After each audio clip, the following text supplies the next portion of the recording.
சிதம்பரமா இருந்த எனக்கு கருப்பை மாதிரி ஒன்று வரும்ன்றதே எனக்கு இந்த படத்தில் பண்ணதுக்கப்புறம் தான் தெரியும். ஒரு பொண்டாட்டி இருக்குன்றதே எனக்கு அங்கே போனதுக்கப்புறம் தான் தெரியும். எனக்கு எதுவுமே தெரியாது. அங்கே ஒரு பொண்ணு பார்த்தா நான் பார்த்தேன், கேன் எப்படி இருக்கீங்க அப்படிலாம் பேசுனாங்க. நான் நல்லா இருக்கேன் அப்படின்னேன். நான் தான் உங்கள் ஒய்ஃப் அப்படின்னாங்க. ஒய்ஃபா? தேட்டரில் வந்து ஃபஸ்ட் டைமே எங்கள் அப்பா நான் பார்த்து நல்லா பண்ணியிருக்கேன் அப்படின்னாரு. எனக்கு அது ரொம்ப சந்தோஷமாக இருந்துச்சு. எனக்கு இவரே எட்டி உதைக்கணும் லாஸ்ட்ல தான் தோணுச்சு. காலையில வெற்றி அண்ணன் சொன்னேன், அண்ணா கிண்ணு ரொம்ப நடிச்சிருக்காரு, அவன் ஒரு ஹீரோ மெட்டீரியல் அப்படின்னாரு. இதை விட என்ன ஒரு பிளஸிங் ஓங்கி அச்சல்ல 2 சுத்தி அடி நல்லா விழுந்துருச்சு. 2 சுத்தி பொத்துன்னு கீழே விழுந்தான். அப்ப சொன்னா, அண்ணே உங்க பசங்களாம் நீ அடிக்காதண்ணே வீட்டுல அப்படின்னா. சொல் பேச்சு கேளாத சிதம்பரத்துல இருந்து வாத்தியாருக்கே பாடம் எடுக்கிற கருப்பனா வந்து டிராவல் ஆகிறது இருக்கு இல்லையா, பெரிய அசுர வளர்ச்சி ஆக்சுவலி. அதாவது எப்படி நேர்ந்ததுங்கிறது கொஞ்சம் சொன்னீங்க. எல்லாருக்கும் வணக்கம். ரொம்ப கொஞ்சம் நர்வஸாக இருக்குது, ரொம்ப சந்தோஷமாக இருக்குது. இப்படி ஒரு ஸ்டேஜில் இவங்க எல்லாருக்கூடையும் உட்கார்றது நான் பெரிய பிளெஸிங்காக நினைக்கிறேன். அண்ட் இதில் குரூப்பில் டூப்பு நான் ஒருத்தன் தான். அவங்க பேசுனதெல்லாம் எனக்கு கொஞ்சம் ரொம்பலாம் தெரியாது. எனக்கு படத்தை பற்றி லைக் இந்த படத்தில் வேலை செஞ்சது அதை பற்றிலாம் மட்டும்தான் தெரியும். என்னுடைய லைஃப்பில் வந்து இந்த படம் வந்து ரொம்ப முக்கியமான ஒரு படமாக மாறினதுக்கு நான் வெற்றிமாறன் சாருக்கு இந்த ஸ்டேஜில் நான் ஒரு பெரிய தேங்க் பண்ணிக்கிறேன். ரொம்ப சந்தோஷமாக இருக்குது.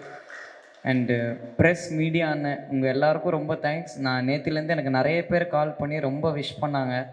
அது எனக்கு ரொம்ப சந்தோஷமாக இருந்துச்சு. இந்த படத்தில் முக்கியமாக ப்ரெஸ் அண்ணாக்கள் நிறைய பேர் ரிவ்யூஸாக இருக்கட்டும் எல்லாத்துலேயுமே நான் ரொம்ப மென்ஷன் பண்ணது எனக்கு ரொம்ப சந்தோஷமான விஷயம். என் குடும்பத்தில் எல்லாருமே உங்களுக்கு நன்றி சொல்கிறோம். Thank you so much. அதுக்காக இந்த படம் எனக்கு என் லைஃப்பில் வந்து இது நான் எக்ஸ்பெக்டே பண்ணாமல் நடந்தது. நான் ஒரு அசிஸ்டன்ட் டைரக்டராக ஒர்க் பண்ணிவிட்டு சுற்றிக்கிட்டு இருந்தேன். அப்போது வெற்றி சார் வந்து ஒரு நாள் என்னை கூப்பிட்டு ஒன்று தான் சொன்னார், நீ கோமணம் கட்டணுன்டான்னு சொன்னார். சரி சார் சொன்னேன். அது மட்டும்தான் எனக்கு தெரியும். ஷூட்டிங் ஸ்பாட் போனதுக்கப்புறம் தான் என் கேரக்டர் பேர் கருப்பன்றதே எனக்கு தெரியும். என் மண்டை எப்படி வெட்ட போகிறாங்கன்றது தெரியும். என் வீட்டுக்கே என்ன அடையாளம் தெரியாத மாதிரி ஆக்கிட்டாங்க. பட் ஒரு நாளுமே இந்த படத்தில் நான் ஒர்க் பண்ணப்போ டியூரிங் திஸ் மூவி எனக்கு ஃப்ராக்சர் ஆச்சு, ரிப் ஃப்ராக்சர் ஆச்சு. அது ஏன்னா அங்கே அந்த சேரும் சகதியமாக இருந்தனால ரொம்ப வழுக்குச்சு, யாருக்குமே ஒரு கிரிப்பே இல்லை. அந்த ஃபைட்டில் வந்து எனக்கு ஒரு ஃப்ராக்சர் ஆச்சு. பட் அந்த நிமிஷம் நான் எங்கள் அப்பா கிட்டே வந்து இந்த மாதிரி ஆச்சுன்னு சொன்னப்போ, கவலையப்படாத, தேட்டரில் கத்தும் போது அது தெரியாதுன்னு சொன்னார். அது உண்மையிலே எனக்கு நேற்று ரொம்ப ஃபீல் ஆச்சு. அது ரொம்ப சந்தோஷமாக இருந்துச்சு. அதுக்காக நான் எல்லாருக்கும் நன்றி சொல்கிறேன்.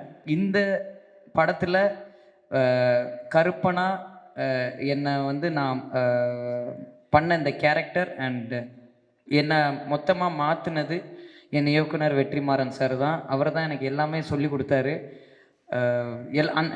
அண்ணன் சொன்ன மாதிரி சிதம்பரமாக இருந்த எனக்கு கருப்பை மாதிரி ஒன்று வரும்ன்றதே எனக்கு இந்த படத்தில் பண்ணதுக்கப்புறம் தான் தெரியும். ஏன்னா நான் ஆக்சுவல் சிதம்பரம் தான் எங்கள் அப்பாவை கேட்டால் தெரியும், ரொம்ப திட்டுவார் என்ன. அப்படி தான் சுற்றிட்டு இருந்தேன். நேற்றுக்கு எங்கள் அப்பா கூட படம் பார்க்கும் போது தான் எங்கள் அப்பா ரொம்ப என்னை வாழ்த்த மாட்டார், எதுவுமே சொல்ல மாட்டார். இந்த குழந்தையா ஃபஸ்ட் ப்ளேஸ் வாங்கிட்டேன்னு வந்து எங்கள் அப்பா கிட்ட நின்னா கூட சரி அங்கே வச்சிருன்னுவார். என்ன இப்படி இருக்கார் இவர், ஒரு ஒரு ஒரு இதுவே ஃபீலிங்ஸே இல்லாமல் இருக்காருன்னு. ஆனால் நேற்றுக்கு இந்த படத்தில் நான் நடித்தது எங்கள் அப்பாவுக்கு பெரிய பெருமை. இந்த படத்தில் நான் அப்படி பண்ணோன்னே தேட்டரில் வந்து ஃபஸ்ட் டைமே எங்கள் அப்பா நான் பார்த்து நல்லா பண்ணியிருக்கேன் அப்படின்னாரு. எனக்கு அது ரொம்ப சந்தோஷமாக இருந்துச்சு. அது எக்ஸ்பிரஸே பண்ண முடியாத அளவுக்கு ஒரு ஃபீலிங்காக இருந்துச்சு. விடுதலை என்னுடைய லைஃப்பில் ஒரு முக்கியமான படமாகவும் என் லைஃப்பை அது உண்மையில் ரொம்ப மாற்றிருக்குன்னு நான் ரொம்ப நம்புகிறேன். உங்கள் எல்லாருக்கும் ரொம்ப நன்றி. Thank you so much. Thank you. Vetrimaaran தோழர் எப்படி சிந்திப்பார், எப்படி இயக்குவாருங்கிறது ஒரு மிகப்பெரிய எல்லாரும் கேட்க வேண்டிய விஷயமா, சுவாரஸ்யமான விஷயமா இருக்குங்கிறதுக்காக தான் கேட்டேன். உங்களுக்கு எப்படி தோழர், இது கோவணம் கட்டுவீங்களான்னு கேட்டதை தாண்டி வேறு ஏதாவது சொன்னாரா? எப்படி இந்த நடிப்பு வாங்கினார், இந்த பாத்திரத்தை பற்றி ஏதாவது சொன்னாரா இல்லையா உங்களுக்கு? ஹலோ, சாரிண்ணா. இல்லை எனக்கு ஒன்றுமே எனக்கு இவரே எட்டி உதைக்கணும் லாஸ்ட்ல தான் தோணுச்சு. விட்டுருவாரு, எப்படியாவது கீழே விழுந்துருவாருன்னு தான் நினச்சேன். ஆனால் இத்தனைக்கும் எனக்கு ரொம்ப பழக்கம் அண்ணன். சரி விட்டுருவாருன்னு பார்த்தா அவர் போனோன்னே பயங்கர டிசப்பாயிண்ட் ஆகிட்டேன்னா, சே இவரை விட்டுருக்கவே கூடாது அப்படின்னு. பட் அசுரன் படம் பண்ணிட்டு இருக்கும்போது இவனை நான் ஒரு ஷாட்ல அடிக்கணும். அப்ப மாஸ்டர் நான் 2 தடவை அடிச்சேன். மாஸ்டர் சொன்னாரு இப்படியே அடிச்சுக்கிட்டே இருக்குன்னு. ஆனா அசுரன் படத்துல நீங்க ஒரு அடிச்சப்ப கைதட்டு வந்தது. நான் இவன் அடிக்கிறது ஒரே ஷாட்ல முடிச்சிருங்க அப்படின்னு சொன்னாரு. இவன்கிட்ட கேட்டேன், அண்ணே அடிச்சு ஒரே ஷாட்ல முடிச்சிருங்க அப்படின்னா. ஓங்கி அடிச்சல்ல 2 சுத்தி அடி நல்லா விழுந்துருச்சு. 2 சுத்தி பொத்துன்னு கீழே விழுந்தான். அப்ப சொன்னான், அண்ணே உங்க பசங்களாம் நீ அடிக்காதண்ணே வீட்டுல அப்படின்னா. தயவு செய்து அடிச்சிடாதண்ணே அப்படின்னா. ஆக்சுவலாக முதல்ல 2 வாட்டி அடிக்கிற மாதிரி பண்ணிட்டு இருந்தாரு. பீட்ரைன் சார் தான் மாஸ்டரு. ஏய் என்னம்மா நீ அவனை அடிக்காம என்ன பண்ணிருக்க நீன்னு சொல்லி என்னை அடிக்கிற மாதிரி இவருக்கு நடிச்சு காமிச்சாரு சார். 5 முடி கையில் வந்துருச்சு அப்படின்ட்டு.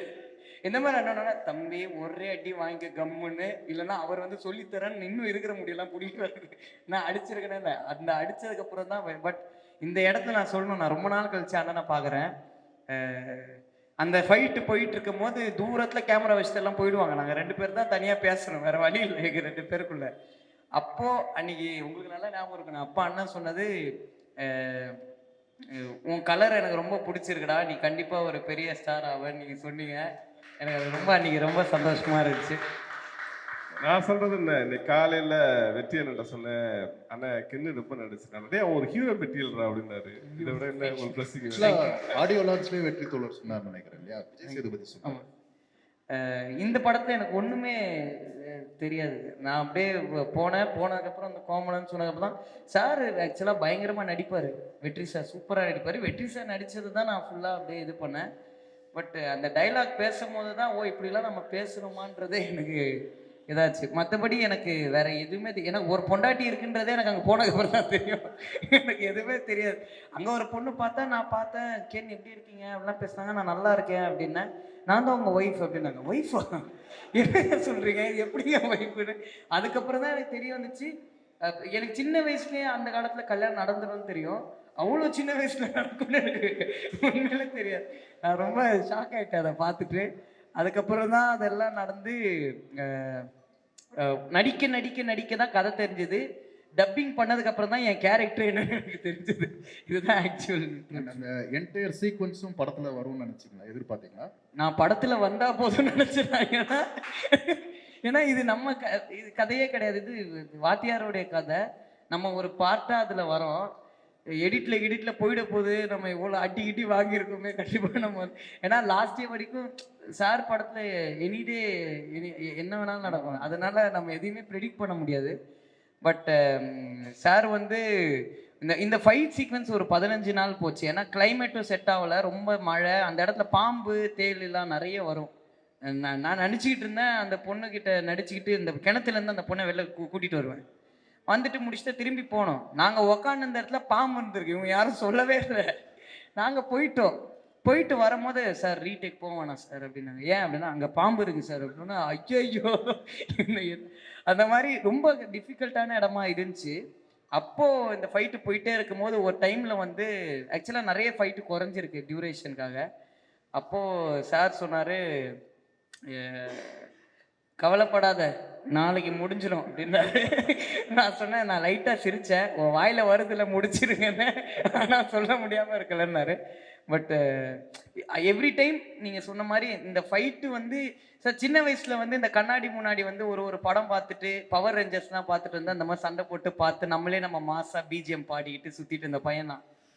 உண்மையில எனக்கு ஒரு பிஜிஎம் இருக்குது, எனக்கு ஒரு ஃபைட் இருக்குன்றதெல்லாம் நான் பார்க்கும்போதே எனக்கு ஒரு ட்ரீம் மாதிரி இருந்துச்சு அது ஃப்ரேமில். ஸோ அங்கே நடிச்சுக்கிட்டு இருக்கும் போது எனக்கு ஒரே ஒரு ஆசை வந்து இது தேட்டரில் எப்போ வரும்ன்றது தான் என்னுடைய பெரிய எக்ஸ்பெக்டேஷனாக இருந்துச்சு. அது நடந்துச்சு. ஹாப்பிங்க. நான் ஒரு கேள்வி, இப்போ நீங்கள் சிட்டிலே வளர்ந்தவங்க இல்லையா, கிராமப்புற வாழ்க்கை பெரிய அனுபவம்லாம் இருந்திருக்காது. இந்த படம் இப்போ பார்த்துருப்பீங்க, ஆமாம் கடைசி வெர்ஷன் பார்த்துட்டீங்க இல்லையா? லேட்டஸ்ட் வெர்ஷன் பார்த்துருக்கீங்க. இப்போ இந்த படத்தை பார்த்ததுக்கப்புறம், ஏன்னா நீங்கள் ஒரு யங் ஜென்ரேஷன், நீங்கள் ஒரு பார்வையாளராக அந்த படத்தில் எதெல்லாம் உங்களுக்கு புதுசாக இருந்தது, எதெல்லாம் வந்து நீங்கள் இப்படிலாம் இருந்திருக்குமா, இப்படிலாம் நடந்திருக்குமா, அல்லது இப்படி தான் இருக்குமா அப்படின்னு நீங்கள் எதை தெரிஞ்சுக்கிட்டீங்க அந்த படத்தில் அப்படின்னு உங்களால் சொல்ல முடியுமா? அதில் இந்த இல்லை சார், வில்லேஜ் வந்து எங்கள் அப்பா எப்போவுமே சின்ன வயசுலேருந்து அது எங்கள் அப்பா எனக்கு எப்போவுமே சொல்லியிருக்காரு. அவர் வாழ்க்கை, அவர் வந்தது, அவர் எப்படி வந்தார், அந்த வில்லேஜ் எல்லாம் எப்படி. பட் இந்த பர்டிகுலர் படம் எனக்கு படமாகவே ரொம்ப இந்த மாதிரி விஷயங்கள் ரொம்ப புதுசாக தான் இருந்துச்சு. இந்த அந்த லீடர் பற்றினது, வாத்தியாருன்ற கேரக்டர் பற்றினது, என்னுடைய என்னுடைய கேரக்டர் அப்போ அந்த ஊர் எப்படி இருந்துச்சு, அங்கே எப்படி நான் என்னென்னலாம் நடந்திருக்கு அந்த டைம்லன்றது. அதுக்கப்புறம் நீங்கள் சொன்ன மாதிரி அந்த நான் எதையுமே பார்த்ததில்ல, எல்லாம் நம்ம படமாக பார்க்குறது தான். அந்த போலீஸ் பேசிக்கிறது அண்ட் வந்து அந்த பாதை அவங்க போவாங்கல்ல காட்டுக்குள்ளே கூட்டிட்டு, அந்த மாதிரிலாம் அவங்க போவாங்கன்றது. ஏன்னா இந்த மாதிரி கதைகள் எங்கள் அப்பா படிப்பார், எங்கள் அப்பா இல்லை சிலது எனக்கு சொல்லுவார் கதைகளாக. இப்படிலாம் வாழ்ந்திருக்காங்க, இப்படிலாம் இருந்தாங்க. நேத்திக்கு கூட படம் பார்க்கும்போது அப்பா சொன்னது அதான், பாரு நம்ம படமாக பார்க்கும்போது ஈஸியாக இருக்குது, பட் இப்படி ஒருத்தங்க உண்மையில வாழ்ந்துருக்காங்க பாரு, அவங்க எப்படி இதுவாக இருக்குன்றதான். ஸோ எனக்கு அது படமாகவே எனக்கு ரொம்ப புதுசாக இருந்துச்சு, எனக்கு உண்மையில நியூ